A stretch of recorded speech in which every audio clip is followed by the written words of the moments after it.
اعوذ باللہ من الشیطان الرجیم بسم اللہ الرحمن الرحیم اللہ اکبر سبحان اللہ الحمدللہ استغفر اللہ الصلاۃ والسلام علیک یا رسول اللہ صلی اللہ علیہ وآلہ وسلم۔ ناظرین، آپ نے دیکھا ہوگا کہ وہ لوگ جن کے پاس بہت زیادہ دولت ہوتی ہے اور وہ کاروں، کوٹھیوں، بنگلوں، محلات، کاروبار اور فیکٹریوں، انڈسٹریوں وغیرہ کے مالک ہوتے ہیں، تو ان کے رہنے سہنے اور اٹھنے بیٹھنے کا انداز بہت مختلف ہوتا ہے۔ ان میں سے آپ کو 90% لوگ ایسے ملیں گے، یعنی 90% ایسے ملیں گے کہ جو شاید اپنی اس امیری کو، اپنی اتنی زیادہ دولت کو اپنا حق سمجھتے ہیں کہ ہمیں جو کچھ یہ ملا ہے یقیناً اس میں کوئی ہماری بڑی اچھائی ہے، کوئی اللہ رب العزت جو ہے اس کو کوئی ہم سے کوئی خاص محبت ہے کہ اس نے اتنی زیادہ دولت سے ہمیں نوازا ہے۔ اللہ اپنے لوگوں کو نوازتا بھی ہے جو اس کی راہ میں، ظاہر ہے کہ جو صدقہ و خیرات کرتے ہیں ان کو دیتا ہے، لیکن ان کے طور طریقے ذرا مختلف ہوتے ہیں زندگی گزارنے کا۔ یہ وہ لوگ ہیں ناظرین کہ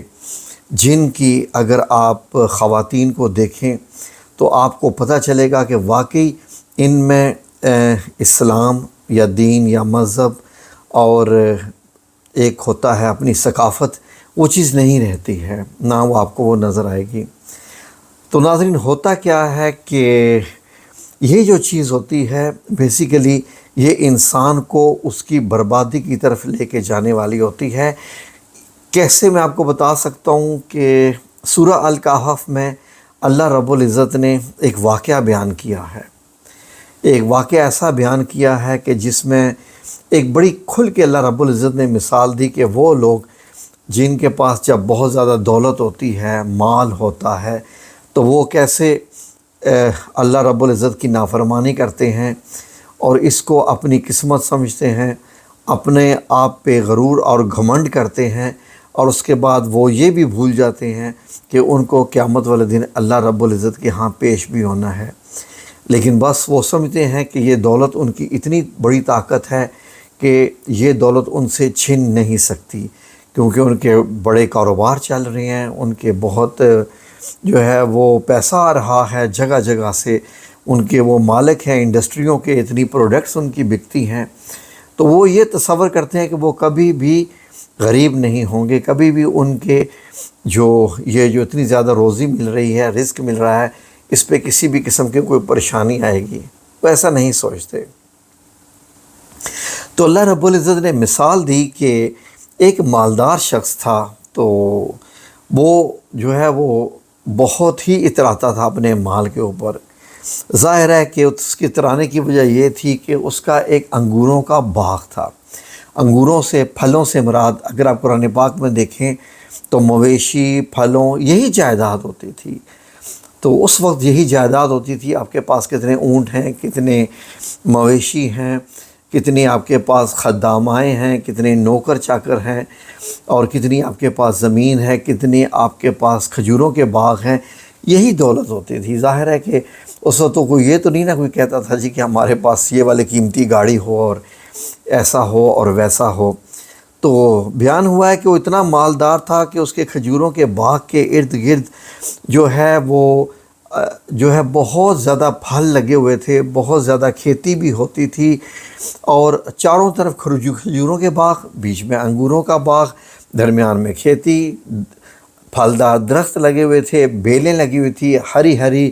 اور ایسے پھل اور پھول کے جب وہ اپنے لہلہاتے کھیت کو دیکھتا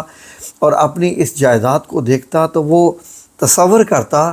کہ ایسا کیسے ہو سکتا ہے کہ کوئی مصیبت آئے اور اس باغ کو اجاڑ لے۔ میں نہیں دیکھتا کہ ایسی کوئی مصیبت آئے گی، کہ کوئی قیامت آئے گی، یا کوئی یہ آئے گا کہ میرا باغ کیسے اجڑ سکتا ہے۔ یہ تو بڑا شاندار ہے، میں تو بہت امیر ہوں۔ اور ہاں، اگر میں امیر ہوں تو یقیناً اس میں ایک ایسی وجہ بھی ہے کہ میں اللہ کو پسند ہوں بہت، وہ تو مجھے بہت پسند کرتا ہے، تبھی تو اس نے مجھے اتنا کچھ دیا ہوا ہے۔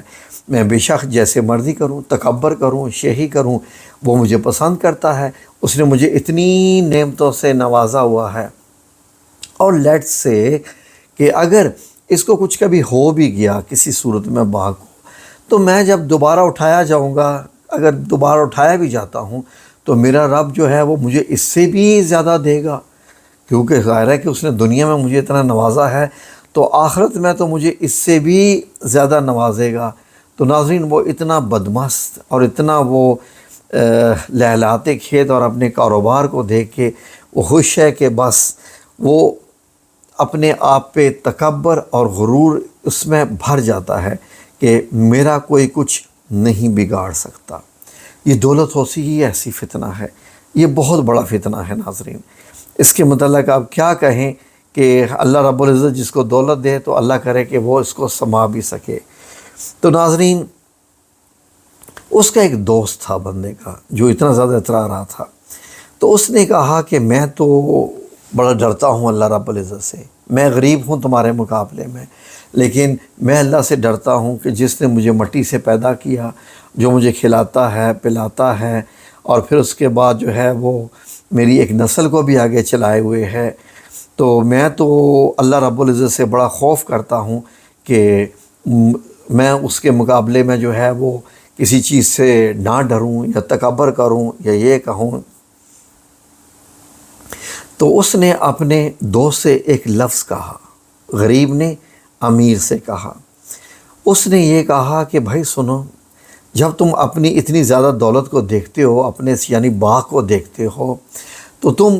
بڑی شیخی کرتے ہو، تم ایک لفظ کیوں نہیں بولتے؟ یہ قرآن پاک میں اللہ رب العزت اس لفظ کے بتا رہے ہیں کہ تم باغ کو دیکھ کے اللہ کا شکر ادا کیوں نہیں کرتے، اور کیوں نہیں تم ایک لفظ بولتے۔ وہ لفظ کیا ہے ناظرین؟ وہ ہے ماشاء اللہ لا قوت الا باللہ۔ یہ لفظ غور سے سن لیجئے، ماشاء اللہ لا قوت الا باللہ۔ یہ تم کیوں نہیں کہتے؟ یعنی کہ وہ جو غریب بندہ ہے وہ امیر سے یہ کہہ رہا ہے کہ اگر تم یہ لفظ کہو گے تو یہ تمہاری دولت تم سے کبھی نہیں چھینی جائے گی، اس پہ کبھی بھی جو ہے وہ کوئی کسی قسم کی آفت نہیں آئے گی تمہاری باغ پہ۔ تو تمام جو علماء کرام ہیں، جو تمام مطلب ہے کہ اس اولیاء کرام ہیں، تو انہوں نے اس بارے میں کہا کہ ہاں، اس کی طرف اللہ رب العزت نے ہمیں ایک اشارہ بتایا ہے، اور یہ اشارہ بڑا خاص ہے۔ اللہ رب العزت نے یہ اشارہ بتایا ہے کہ اگر کوئی بندہ جسے اپنی اولاد یا مال یا حال اس کو بہت زیادہ پسند ہو، اور وہ یہ چاہے کہ یہ چیزیں اس سے نہ چھینی جائیں، یہ انعامات اس کے پاس ہی رہیں، اس کو جو ہے وہ اس پہ کوئی پریشانی نہ آئے، اس کا کاروبار تباہ نہ ہو، اس کی زندگی میں کبھی پریشانی نہ آئے، تو وہ یہ کلمہ پڑھے ہمیشہ جب بھی اپنے مال کو دیکھے۔ فار ایگزامپل آج کے دور میں ہیں تو اپنی گاڑی کو دیکھیں، اپنے بنگلے کو دیکھیں، اپنی اولاد کو دیکھیں، بچوں کو دیکھیں، اپنے کاروبار کو دیکھیں، تو جب بھی دیکھیں تو پڑھیں ماشاء اللہ لا قوت الا باللہ۔ اس سے کیا ہوگا کہ اس سے نہ اس کو کوئی نظر بد لگے گی، نہ کسی کا حسد اس کو لگے گا، نہ نظر بد، نہ کسی کا حسد، اور انشاءاللہ باذن اللہ تعالی اس کا مال ویسے کا ویسے ہی رہے گا۔ تو اس معاملے میں جو ہے وہ کچھ حدیث مبارک بھی ہیں، ذرا غور سے سن لیجئے۔ حضرت ابو ہریرہ رضی اللہ عنہ سے پوچھا گیا تو آپ نے فرمایا کہ صرف لاحول نہیں، کچھ لوگوں نے کہا کہ صرف لاحول بڑا پورے لا حول ولا قوت الا باللہ، تو حضرت ابو ہریرہ فرماتے ہیں کہ نہیں، جیسا آیت میں بیان ہے، جو لفظ اللہ نے بیان کیا ہے اس میں نہ کم کرو نہ یعنی کہ زیادہ کرو، کہ ماشاء اللہ لا قوت الا باللہ۔ اور پھر فرمایا کہ اس نیک شخص نے کہا کہ مجھے اللہ سے امید ہے کہ وہ مجھے آخرت کے دن اس سے بہتر نعمتیں بھی عطا فرمائے گا، اور تیرے اس باغ کو جسے تو ہمیشگی کا سبق سمجھ بیٹھا ہے، اپنے اس مال کو تو سمجھتا ہے کہ ہمیشہ رہے گا، تباہ کر دے، جب چاہے اللہ تباہ کر دے، آسمان پر اس سے عذاب بھیج دے، یا زور کی بارش آندھی کے ساتھ آئے اور تمام کھیت باغ اجڑ جائیں اور سوکھی صاف زمین رہ جائے کہ گویا کہ کبھی یہاں کوئی چیز اگی ہی نہیں تھی۔ یا اس کی نہروں کا، جو اس کے باغ کے ارد گرد نہریں چل رہی ہیں پانی کی، اللہ رب العزت ان کو سکھا دے اور ان نہروں میں پانی ہی نہ رہے، تو پھر کیا کر سکتے ہیں؟ تو ناظرین یہ لفظ آپ یاد کر لیجئے، یہ آیات ہیں سورہ الکہف کی، آیات 32 سے لے کے 44 تک، ان میں یہ قصہ بیان کیا ہے۔ تو آپ ایسا کہیے ماشاء اللہ لا قوت الا باللہ، یہ لفظ سمجھ لیجئے کہ آپ اپنے دل پہ لکھ لیجئے، روح پہ لکھ لیجئے، ان لفظوں کو کبھی بھی آپ فراموش مت کیجیے گا۔ اب میں آپ کی خدمت میں ورڈ ٹو ورڈ اس کی ٹرانسلیشن پیش کرتا ہوں تاکہ آپ سمجھیں کہ اللہ رب العزت نے قرآن پاک میں اس واقعے کو کیسے بیان کیا ہے۔ ترجمہ آیات 42 سے 44۔ اور ان دو شخصوں کا حال بیان کرو جن میں سے ایک ہم نے انگور کے 2 باغ عنایت کیے تھے اور ان کے ارد گرد کھجوروں کے درخت لگائے تھے اور ان کے درمیان میں کھیتی پیدا کر دی تھی۔ دونوں باغ کثرت سے پھل لاتے، اس کی پیداوار میں کسی طرح کی کمی نہ ہوتی۔ دونوں میں ہم نے ایک نہر بھی جاری کر رکھی تھی اور اس طرح اس شخص کو ان کی پیداوار ملتی رہتی تھی۔ تو ایک دن جب وہ اپنے دوست سے باتیں کر رہا تھا، کہنے لگا میں تم سے مال اور دولت میں بہت زیادہ ہوں اور جتھے اور جماعت کے لحاظ سے بھی تم سے زیادہ ہوں اور زیادہ بھی عزت والا ہوں۔ ایسی شیخیوں سے وہ اپنے حق میں ظلم کرتا ہوا اپنے باغ میں داخل ہوا اور کہنے لگا کہ میں نہیں خیال کرتا کہ یہ باغ کبھی تباہ ہو اور نہ خیال کرتا ہوں کہ کبھی قیامت برپا ہو، اور اگر میں اپنے پروردگار کی طرف لوٹایا بھی جاؤں تو وہاں ضرور اس سے اچھی جگہ پاؤں گا۔ تو اس کا دوست جو اس سے گفتگو کر رہا تھا کہنے لگا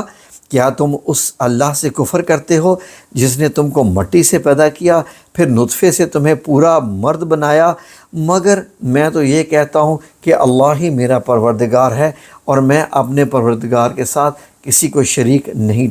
ٹھہراتا۔ اور بھلا جب تم اپنے باغ میں داخل ہوئے تو تم نے ماشاء اللہ لا قوت الا باللہ کیوں نہ کہا؟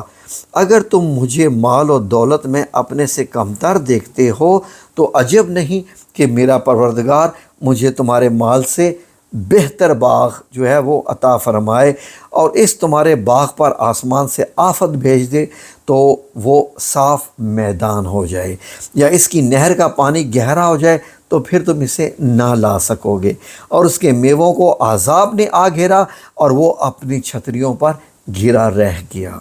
تو جو یعنی کہ اس نے نہیں پڑھا تھا، اس نے کیونکہ ماشاء اللہ لا قوت الا باللہ نہیں پڑھا تھا تو وہی ہوا، اس کا باغ اجڑ گیا، اس کے سب مال و دولت ختم ہوگی۔ آگے سنیے، تو جو مال اس نے اس پر خرچ کیا تھا اس پر حسرت سے ہاتھ ملنے لگا اور کہنے لگا کاش میں اپنے پروردگار کے ساتھ کسی کو شریک نہ بناتا۔ اس وقت اللہ کے سوا کوئی جماعت اس کی مددگار نہ ہوئی اور نہ وہ بدلہ لے سکا۔ یہاں سے ثابت ہوا کہ حکومت سب اللہ برحق ہی کے ہے، برحق ہی کی ہے، اس کا صلہ بہتر ہے اور اس کا بہت اچھا بدلہ ہے۔ تو ناظرین اس سے اندازہ لگائیں کہ اپنے گھروں کے اوپر اگر آپ یہ تختی لگا دیں کہ ماشاء اللہ لا قوت الا باللہ، یہ پورا لفظ لکھ کے، ہم لوگ صرف ماشاء اللہ لکھ دیتے ہیں، تو مکمل لکھنا چاہیے۔ اور اس کے بعد آپ اپنے گھروں میں جب اپنی دولت کو دیکھیں، جب اپنی اولاد کو دیکھیں، خوشیوں کو دیکھیں تو یہ لفظ ضرور پڑھا کیجئے۔ یہ لفظ نہ آپ کی چیزوں کو نظر بد لگنے دے گا اور نہ حسد لگنے دے گا۔ یہ میں نہیں کہہ رہا، یہ قرآن الکریم کہہ رہا ہے۔ قرآن الکریم سے مراد ہے کہ رب تعالیٰ فرما رہا ہے، اور رب تعالیٰ ہی ہے جس نے سارے وظائف قبول کرنے ہوتے ہیں اور سارے الفاظ قبول کرنے ہوتے ہیں۔ تو جو ماشاء اللہ لا قوت الا باللہ پڑھ لے وہ سمجھ لے کہ وہ ان سے محفوظ ہو گیا انشاءاللہ باذن اللہ تعالی۔ جزاکم اللہ خیر۔ اللہ آپ سب لوگوں کو نظر بد، حاسدین سے اور تکبر سے محفوظ رکھے تاکہ آپ کی خوشیاں آباد رکھیں۔ آمین یا رب العالمین برحمتک یا ارحم الراحمین۔